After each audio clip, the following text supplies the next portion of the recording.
We've landed in beautiful British Columbia. First stop is Yarrow Ecovillage, mostly because of proximity to my family, but also because it's the gateway to the mountains. It's close to farmland, it's surrounded by big nature, and it's a beautiful potential place to live. It was kind of the first sense of what life could look like on Canada's west coast.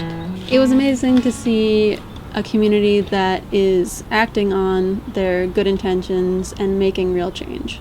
And they would all be the first to admit the system and the way things are going, it's not perfect. But think about a community that's actually trying to organize itself around things that matter to them.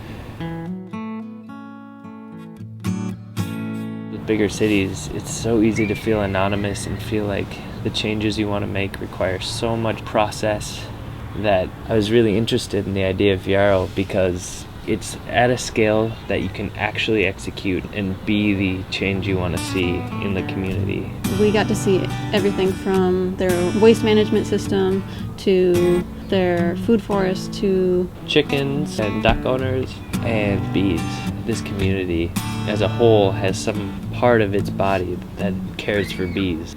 And then we get to imagine potentially what our contribution might be. Yeah, so I thought that was pretty cool that this is happening in the heart of a small town. Yeah, there's a pretty highly evolved development as far as construction goes for the eco houses. And their community building, which was pretty cool too.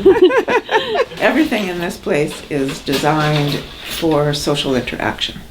So you come in and you get your mail, maybe somebody's borrowed something and they leave it for you. And this is purposely open into the kitchen. So that if the cooks are cooking in there, they can say, oh, come and help her have a glass of wine, or just stand and chat.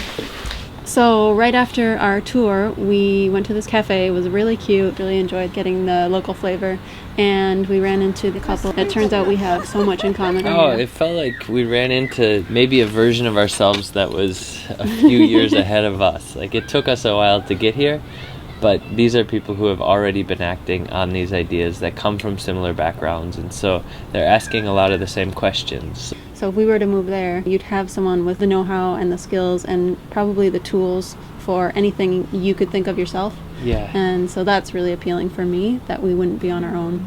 We saw a few kids out and about. It was a pretty rainy day, but you'd imagine that kids growing up in that kind of community would have a really unique childhood.